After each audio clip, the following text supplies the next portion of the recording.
අයිබෝවන් යථාර්ථවාදීව ලෝකය දෙස බලන්නට සත්‍ය සිදුවීම් සම්පින්ඩනයක පුවත් දිගහැරුම ශ්‍රද්ධා රූපවාහිනී 6:30 ප්‍රධාන ප්‍රවෘත්ති විකාශය සමගින් මම කසුන් සේනානායක ප්‍රථමයෙන් අවධානය දවසේ තතුරගත් ප්‍රධාන ප්‍රවෘත්ති සිරස්තල වෙත.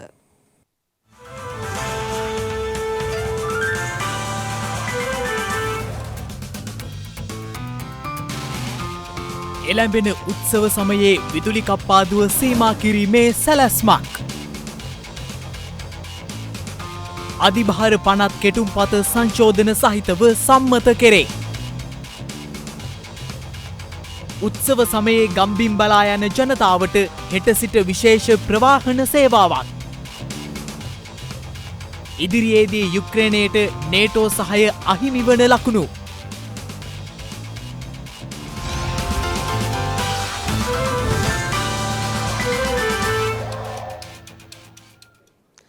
අප්‍රේල් 11 සහ 12 යන දිනයන් රජයේ නිවාඩු දින ලෙස ප්‍රකාශයට පත් කර තිබෙනවා.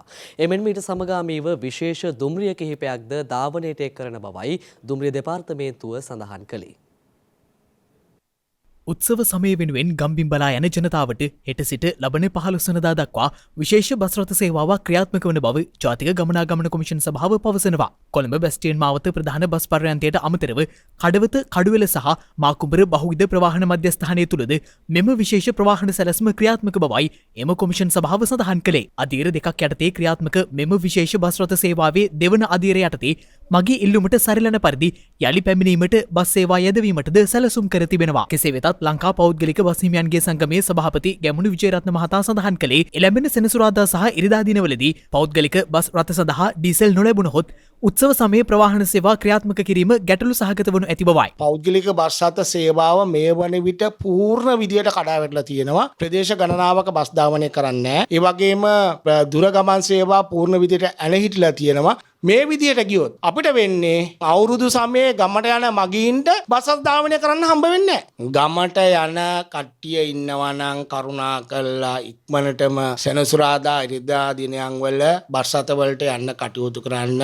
ඩීසල් නොලැබුණොත් අපිට අලුත් අවුරුද්දේ දවස් දෙකක් තියෙනවා. ඒ කියන්නේ 11 සහ 12 වෙනිදා දවස් දෙකේ අපිට බස් ධාවනය කරන්න හම්බ වෙන්නේ. මෙය මම ඉල්ලීමක් කරන්නේ කනගාටුවෙන් වුණත් දැම්ම සැලසුම් කරගන්න බස් රථවල යන්න සෙනසුරාදා ඉරිදා තියෙන බස් රථවල යන්න. මේ අතර උත්සව සමය තුළ දුම්රිය සේවා ක්‍රියාත්මක කිරීම සම්බන්ධයෙන්ද මේ වන විට අර්බුදකාරී තත්ත්වයක් මතුවී තිබෙනවා.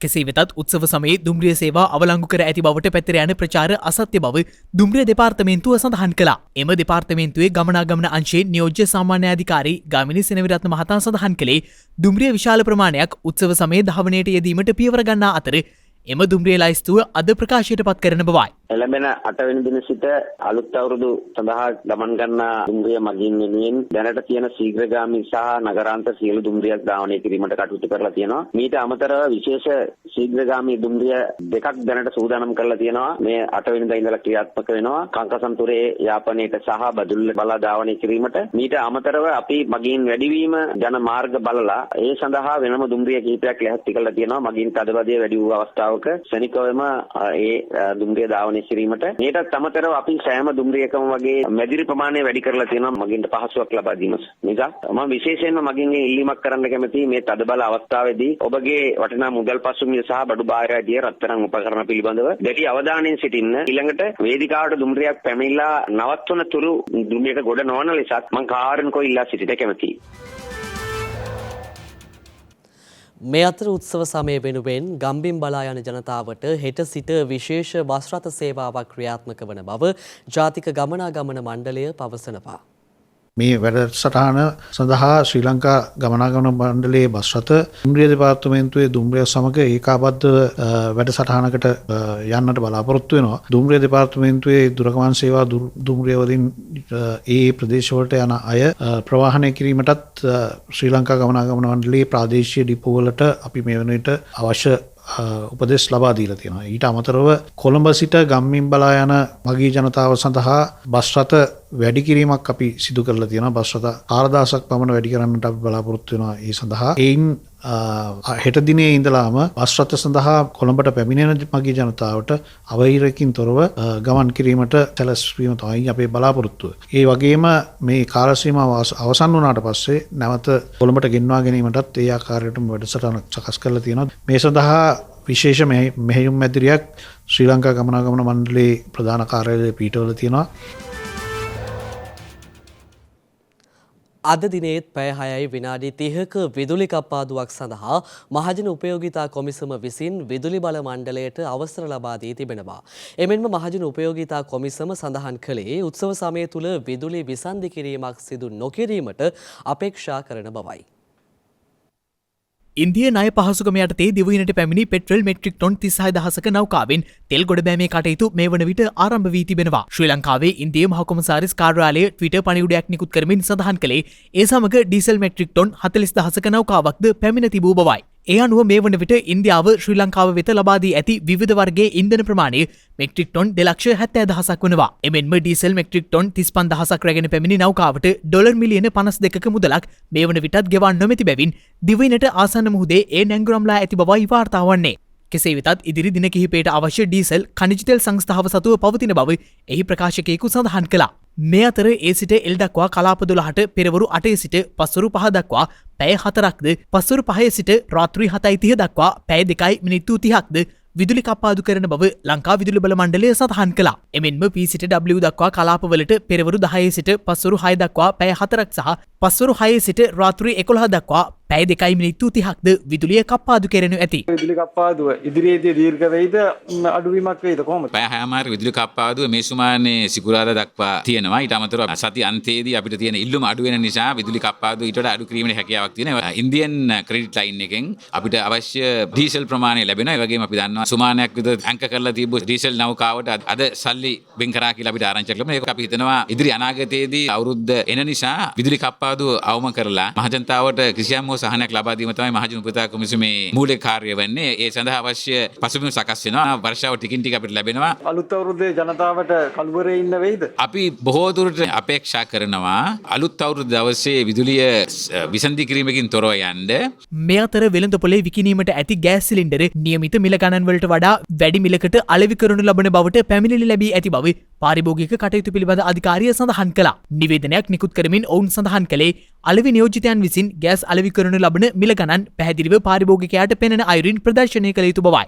මේ අතර ඊයේ රාත්‍රී පැවති ආණ්ඩු පක්ෂ රැස්වීමේදීද ඉන්ධන ගෑස් සහ විදුලි ගැටලුවට කෙටි කාලයක් තුළ විසඳුම් ලබා දීම සම්බන්ධයෙන් දීර්ඝ ලෙස සාකච්ඡා කර තිබෙනවා. අග්‍රාමාත්‍ය මහින්ද රාජපක්ෂ මහතාගේ ප්‍රධානත්වයෙන් මෙම සාකච්ඡාව පැවැත්වුණේ අරලියගහ මන්දිරයේදී.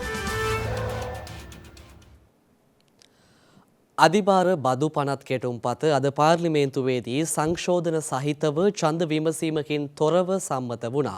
අග්‍රාමාත්‍යවරයා විසින් පාර්ලිමේන්තුවට මෙම පනත් කෙටුම්පත දෙවන වර කියවීම සඳහා ඉදිරිපත් කරන ලද අතර අනතුරුව කාරක සභා අවස්ථාවේදී ඊට සංශෝධන එක් කළා. අධිභාර බද්ධ පනත් කෙටුම්පත දෙවැනි වර කියවීමේ අවස්ථාවට ජනාධිපති ගෝඨාභය රාජපක්ෂ මහතා අද පෙරවරුවේ පාර්ලිමේන්තු සැසිවාරයට සහභාගී වුණා.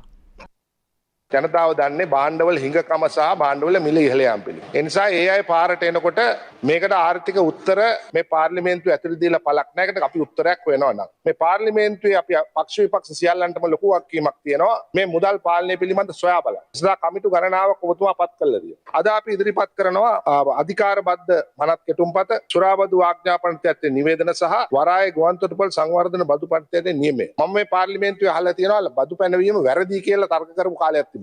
අද මේ පාර්ලිමේන්තුව පිළිගන්නවා ප්‍රථම වතාවට හෝ බදු පැනවීම අවශ්‍යයි රටක් ගෙනියන්න කියලා. ඒ නිසා රාජ්‍ය කළමනාකරණය කිරීමේදී ඒ බදු හරියාකාරව පාලනය කිරීම සඳහා අපේ පාර්ලිමේන්තුව ඒ කමිටු හරහා ක්‍රියාත්මක වෙලා හරියාකාරව මේවා වෙනවද කියලා බලන එකත් අපේ යුතුයකමක් කියලා අපි කල්පනා කරලා තියෙනවා. නිසා වෙන කවදාකටත් වඩා දැවැන්ත ආර්ථික අර්බුදයක් තියෙනකොට ඒ අර්බුදයේ ස්වરૂපය සහ ප්‍රමාණය සහ ඒ මගින් ඇතිවන ප්‍රතිඵල සහ අනිතු විපාක ජනතාවට කරුණු පැහැදිලි කිරීමට විධායකයට හැකි වෙන්න ඕන කියලා මම මේ පාර්ලිමේන්තුවේ මතක් කරනවා. මේ 225 වෙනුවට තවත් අය ආවත් ඒ 225ට සිද්ධ වෙන්නේ මේකට උත්තර හොයන්න.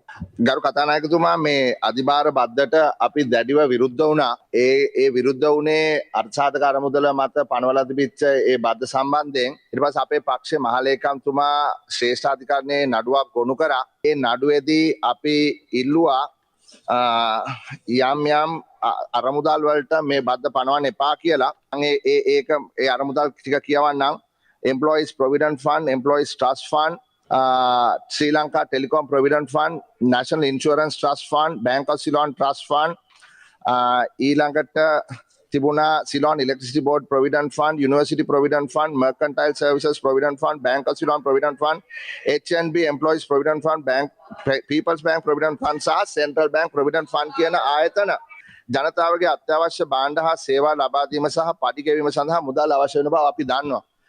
මේ අවස්ථාවේදී දේශපාලනය කරන අවස්ථාවක් නෙමෙයි. ඒ නිසා අපි ඡන්දය දීමෙන් වැළකී සිටිනවා කියලා ඔබතුමාලාට දැනුවත් කරන්න කැමතියි. අධිභාර 50 කෙටුම්පත තුන්වෙනි වර කියවා සංශෝධන සහිතව සම්මත කරනු ලද බව දන්වනු කැමැත්තෙමි.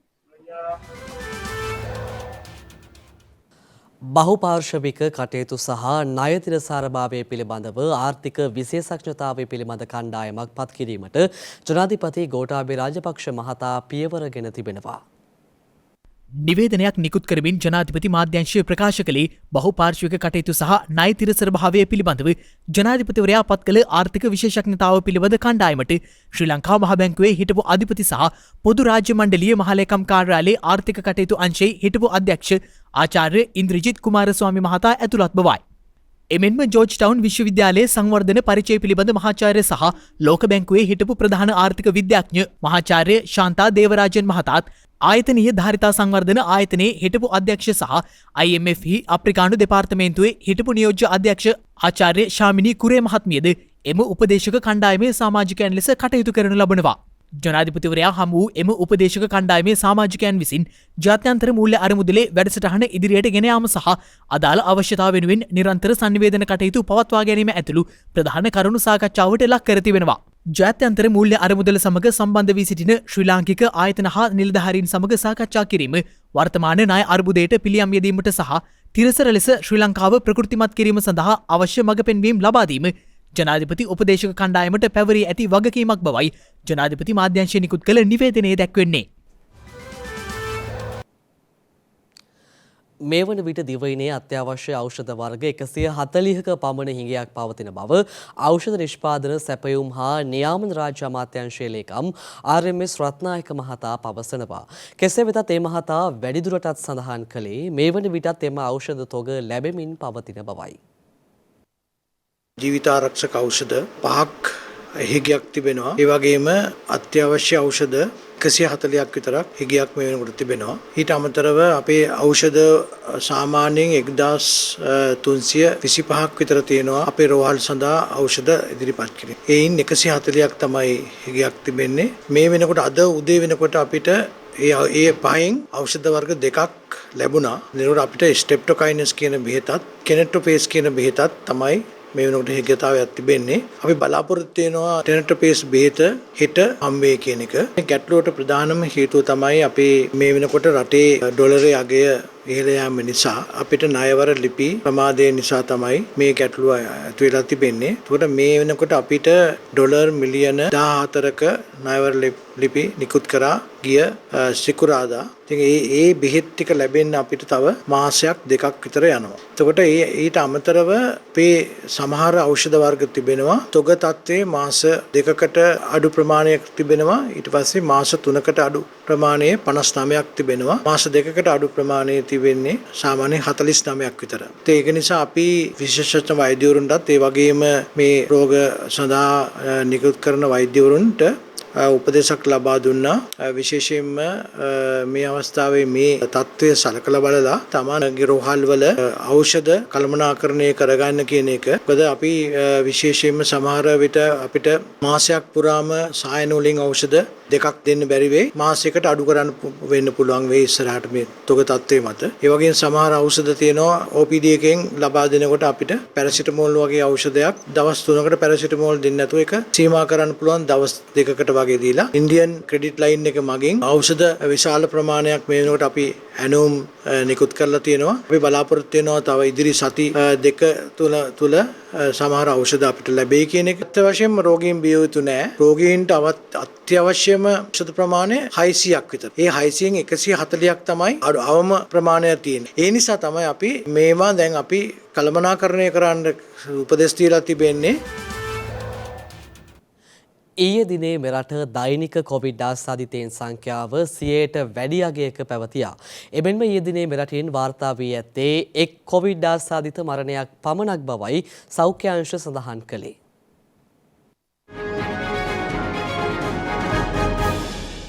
ගත වූ දිනේ මෙරටින් තවත් කොවිඩ් ආසාදිතයන් 126 දෙනෙකු වාර්තා වූ බව වසංගත රෝග විද්‍යා ඒකකයේ මගින් දැනුම් දී තිබෙනවා. ඒත් සමග මෙරටින් වාර්තා වන සමස්ත කොවිඩ් ආසාදිතයන් සංඛ්‍යාව දැක්වුණේ 6,62,342ක් ලෙසයි. මේ අතර ඊයේ මෙරටින් කොවිඩ් ආසාදිත මරණයක් වාර්තා වී ඇති බව සෞඛ්‍ය සේවා අධ්‍යක්ෂ ජෙනරාල්වරයා විසින් දැනුම් දී තිබෙනවා. එලෙස මිය ගොස් තිබුණේ කාන්තාවක්. ඒ අනුව මේ වන විට මෙරටින් වාර්තා වන සමස්ත කොවිඩ් ආසාදිත මරණ සංඛ්‍යාව දැක්වෙන්නේ 16,486ක් ලෙසයි. මේ අතර මේ වන විට වෛරසය ආසාදිතව රෝහල්ගතව ප්‍රතිකාර ලබන පුද්ගලයන් සංඛ්‍යාව 3,407ක් වන අතර වෛරසය ආසාදිතව සිට සුවය ලැබූ සමස්ත පුද්ගලයන් සංඛ්‍යාව දැක්වුණේ 6,42,449ක් ලෙසයි. දැන් තවත් දේශීය පුවත් කිහිපයක් කෙටියේ.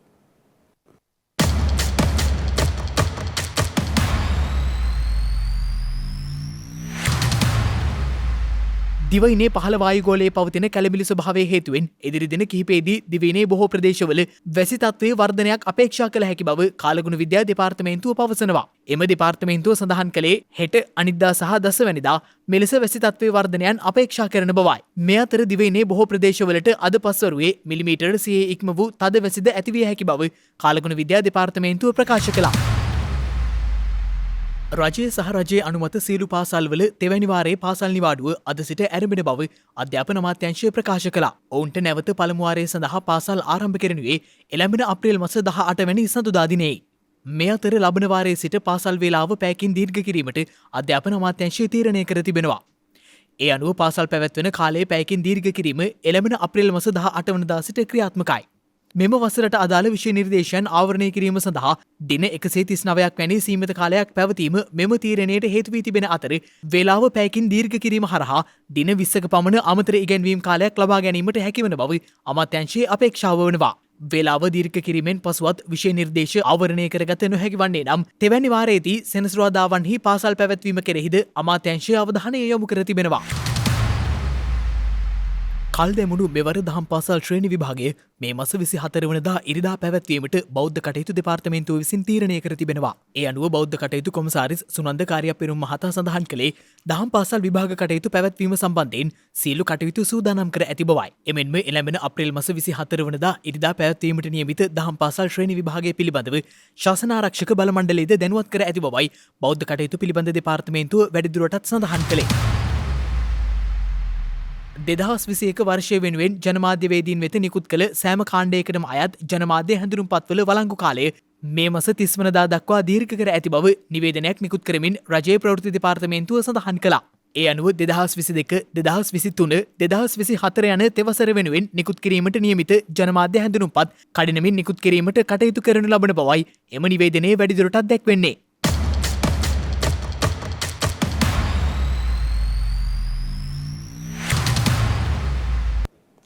ජීවිතයට පාඩමක් කියා දෙන කතාවක් මේ. උද්දාං සරණේ සිරස දාරාගෙන බලන්න මේ රූපරාමෝ. ඔව් සාදුකාර දෙමින් වෙහෙස පවා අමතක කර මහත් භක්තියකින් ඔබ මම අපි කරුණා කරන උතුම් සිරිපා බුදුරයි. මේ සිරිපා වන්දනාව විතරක් නෙවේ අපේ රටේ ඕනෙම සංචාරක ස්ථානයකට පුදබිමකට ඇතුළු වෙනකොට හැම කෙනෙකුම දැනුවත් කරන්නේ පොලිතින් ප්ලාස්ටික් වගේ දේවල් රැගෙන එන්න එපා කියලා. තැන තැන විසි කරන්න එපා ඒවා කසල බඳුනකට දමන්න කියලයි. ඒත් වසර ගණනාවක ඉදන් මේ කියමන අපේ කනට ඇහැට විතරයි හුරු අතට පයට ඒ කියමන හුරු නැහැ. එහි ප්‍රතිවිපාකයක් තමයි මේ. සැදැහැ සිතින් සිතට වීර්ය අරන් සිරිපා කරුණාවට පියගැට පෙළමත පළමු පියවර තබා පැමිණි අයෙකු මගක් පැමිණ මේ දසුන දැක්කම ඔව් ඒ වේදනාව මෙය තිරයෙන් දකින ඔබට හා සමයි. සමහර තැන්වලදී ඔබත් මමත් මේ වගේ නිදසුන් අරගෙන පරිසරේ රකින්න කියමින් සමාජ මාධ්‍යවල ඡායාරූප පළ කරන්නට ඇති. සමහර විට ඒ ඡායාරූප ඔබත් මමත් තවත් අයත් ඔබේ මගේ අපේ සමාජ මාධ්‍ය ගිණුම්වල බෙදා ගන්න ඇති. ඒත් මේ විදිහේ විනාශයක් කළ උන් අතර එදා පරිසරේ රකින්නයි කී ඔබත් මමත් අපිත් ඉන්න ඇති. එහෙනම් සමාජ මාධ්‍යයට විතරක් පරිසරය ගැන ආදරයක් මොකටද? ඒ ආදරේ ක්‍රියාවෙන් සැබෑවෙන් ඔප්පු කළ නොහැකිනම්. 1000ක් දෙනා මෙතන පසුකර මේ විනාශයෙන් නොදැක්කාසේ හෝ මහන්සිය හෝ නිසා මගහැර ගියාත් සත්පුරුෂ පිරිසක් Tamanගේ මහන්සියද නොබලා මෙතන පිරිසිදු කරන්න කටයුතු කළා. ඔවුන් ඇත්තෙන්ම පරිසරයට ආදරය කරන අය බව නොරහසක්. ඒත් ඔබ මම අපි කැලි කසල නිසි පරිදි බැහැර කළා නම්, පොලිතීන් ප්ලාස්ටික් රැගෙන ආවේ නැතිනම් ඔවුන්ගේ ඒ මහන්සියත් සැදැහැ සිතින් සිරිපා කරුණාවට විතරක්ම යොදවන්න තිබුණා. මේ පණිවිඩය ඔබ මම අපි ඇසූ පළමු අවස්ථාව නොවෙයි. දෙවන අවස්ථාවද නොවෙයි. නමුත් පණිවිඩයේ පාඩම තවමත් ඔබට මට අපිට තේරුම් ගිහින් නැහැ. සොබාදහම ඉවසන අතුරු මේ විනාශය ඔබට මට අපට කළ හැකි. ඒත් සොබාදහම පිළිතුරු දෙනදා. ඒ නිසා සමාජ මාධ්‍යවල විතරක් පරිසරේ රකින්නන් නොවී ක්‍රියාවෙන්ම ඔප්පු කළ පරිසරේ රැකීම මේ පිරිස වගේ සමාජ මාධ්‍යයට මුදා හරින්නට ඔබ මම අපි තවම ප්‍රමාද නැහැ. ඒත් එක්කම යලි යලිත් කියන ඇහැට කනට හුරු අතට පයට නුහුරු ඒ වචන පෙළ පොලිතීන් ප්ලාස්ටික් තැන තැන දමන්න එපා. ඒ වැකිය ඇහැට කනට හුරු කරගත්තා වගේම අතට පයටත් හුරු කරගන්න අමතක කරන්න එපා. උගත්කමේ වටිනාකම තේරුම් ගත් තැන ජීවිතයේ සැබෑ වටිනාකම හිමි කරගත් දිරිය කාන්තාවක් ගැනයි අද කතාව. ඇය ශෙලියා හිල්. ජීවත් වෙන්නේ ඇමරිකාවේ සැන් ෆ්‍රැන්සිස්කෝ නුවර සනිඩේල් නිවාස සංකීර්ණයේ. සනිඩේල් වේදි නිවාස ඇමරිකාවේ මත්ද්‍රව්‍ය ජාවාරම වගේම නොයෙකුත් අපරාධවලට ප්‍රසිද්ධ ප්‍රදේශයක්. ශෙලියත් මුල් කාලේ මද්‍රව්‍ය වෙළඳාම් කරමින් සොරකම් මංකොල්ල කෑම්වලට සම්බන්ධ වෙමින් ජීවිතය නාස්ති කරගත් තරුණයක්. ඒ වගේ හේතු නිසාම ශෙලියට හරියට ඉගෙන ගන්නවත් උනන්දුවක් තිබිල නැහැ.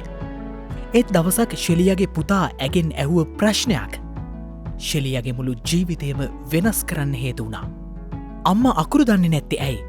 මට අකුරු කියලා දෙන්නේ නැතිව ඉස්කෝලේ යන්න කියන්නේ ඇයි? අම්මත් ඉස්කෝලේ ගියේ නැති නිසා මමත් ඉස්කෝලේ යන්නේ නැහැ. මටත් ඕනේ නෑ ඉගෙන ගන්න. තමන්ගේ දරුවගේ ඒ ප්‍රශ්නෙත් එක්ක ශෙලියට මැවි මැවී පෙනුනේ මේ පුංචි දරුවා ඉගෙන ගත්තේ නැත්නම් ශෙලියා විදියටම මත්ද්‍රව්‍ය විකුණන හැටි, හොර මැරකම් කරමින් සිරගෙවල්වල දුක් විඳින හැටි. ශෙලියා මේ ගැන ගැඹුරින් හිතුවා. අවසනාවට ඇය නොමග ගියත් ජීවිතය ගැන කල්ගත වූ පසුව හරි තේරුම් ගන්න නුවණක් වාසනාවට ඇයට ලැබී තිබුණා. ඉතින් ශෙලියා එදා ඉදන් අඩු ආදායම් ලාබීන්ට අධ්‍යාපනය ලබා දෙන ආයතනයකට සම්බන්ධ වෙලා ඉගෙන ගන්න පටන් ගන්නවා. ඇය උනන්දුවෙන් හැමදේම කළා. තමන්ගේ දරුවගේ ප්‍රශ්නයට පිළිතුරු හොයන්න ඇය වසර ගණනාවක් කැප කළා. මුලින්ම ඩිප්ලෝමාවක් වගේම තවත් වසර කිහිපයකින් උපාධියක් ඇය සම්පූර්ණ කළා. ඒ නිසාම ඇයට හොඳ රැකියාවක් සමාජයේ පිළිගැනීමක් ලැබුණා. ඒත් එක්කම ඇය ඇගේ පුතාගේ ප්‍රශ්නයට පිළිතුරත් දුන්නා. දන්නවද ඇය එතනින් නැවතුනේ නැහැ. උගතෙක් විදියට ඇය ගත කරන ජීවිතයත් ඊට පෙර ඇය ගත කළ ජීවිතයත් අතර පරතරය ඇය තේරුම් ගන්නවා. ඒ නිසාම ඇය තමන් ඉගෙනගත්ත ආයතනය එක්ක එකතු වෙලා බස් රථයක් මෙලදී අරන් ඒක ජංගම පාසලක් බවට පත් කරනවා. ඉන් පස්සේ තමන්ගේ අසල්වැසියන් තමන් එක්ක හොර මැරකම් කළ හැම කෙනෙක්ටම මුල ඉඳන් උගන්වන්න ශෙලියා මහන්සි වෙනවා. ගෙවල්වල දොරකඩ වෙතම ගොස් ශෙලියා මිනිසුන්ව මේ බසේ වෙත ගෙන එනවා. ගුරුවරයෙක් එක්ක එකතු වෙලා ශෙලියත් මේ අයට පාඩම් උගන්නනවා. නූගතුන් විදියට බසයට ගොඩ වෙන අය ආපහු බසයෙන් බහින්නේ ලෝකේම අතටගත් උගතුන් විදියට. ඒක කොයි තරම් වටිනවද? ඕනම කෙනෙක්ට ඉගෙන ගන්න ශෙලියගේ බස් එකේ දොර ඇරලයි තියෙන්නේ. මුල් දවස්වල ඉගෙන ගන්න අකමැති වුණාය මේ වෙනස් ලෝකයට ආවම හාත්පසින් වෙනස් වෙලා අවසානයේ බසෙන් ඉගෙනගත්ත හැම කෙනෙක්ටම වටිනා සහතිකයක් වගේම හොඳ රැකියාවකටත් මඟ පෙන්වන්න ශෙලියා අමතක කළේ නැහැ. ඉතින් ලෝකය වෙනස් කරන්න උගත්කමට පුළුවන් බව ශෙලියා ක්‍රියාවෙන්ම පිළිමිපු කළා. ඒ නිසා ඔබත් උගත්කමින් ජීවිතේ ජයගන්න ප්‍රමාද වෙන්න එපා.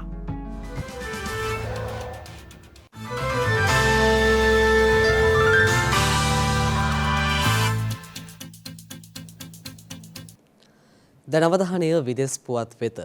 එංගලන්තයෙන් මුල්වරට හඳුනා ගැනුණු නවතම කොවිඩ් ප්‍රභේදයේ ආසාදිතයෙකු ඉන්දියාවෙන්ද හඳුනාගෙන ඇති බව විදෙස් සෞඛ්‍ය අංශ සඳහන් කළා.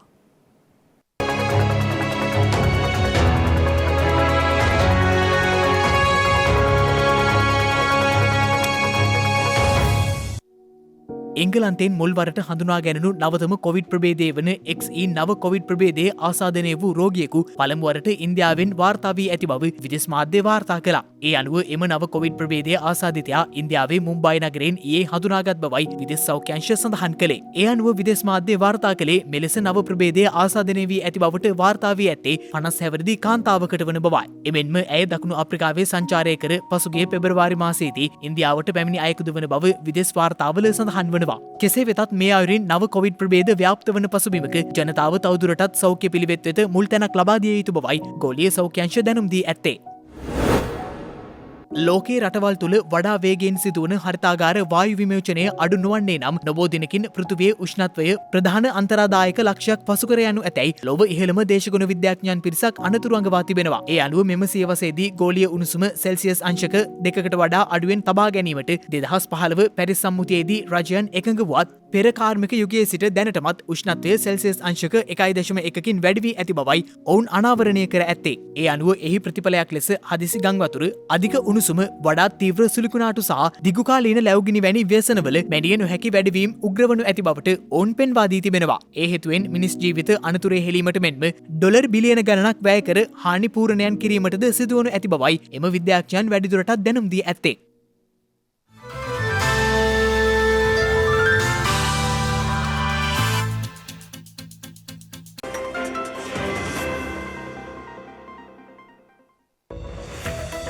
හෙට අප්‍රේල් මස 8 වනදා මහවැලි යෝජනා ක්‍රමය යටතේ උල්හිටිගල ජලාශය විවෘත කර ඇත්තේ 1983 අප්‍රේල් මස 8 වන දිනයි. අග්‍රගණ්‍ය මූර්ති හා චිත්‍රශිල්පී ස්පාඤ්ඤ ජාතික පැබ්ලෝ පිකාසෝ අභාවප්‍රාප්ත වී ඇත්තේ 1937 අප්‍රේල් මස 8 වන දිනයි. උතුරු මැසිඩෝනියානු ජනරජයේ එක්සත් ජාතීන්ගේ සංවිධානයේ සමාජිකත්වය ලබා ඇත්තේ 1993 අප්‍රේල් මස 8 වන දිනයි. ඒත් සමගින් ශ්‍රද්ධා ප්‍රධාන ප්‍රවෘත්ති විකාශය නිමාවට පත් වෙනවා. හමුවෙමු හෙටත් සවස 6:30ට. තෙරුවන් සරණයි. නම බුද්ධාය. මෙවැනි වැදගත් පුවත් නැරඹීම සඳහා ශ්‍රද්ධා TV News YouTube channel එක subscribe කර සීනුව සලකුණ වන්න.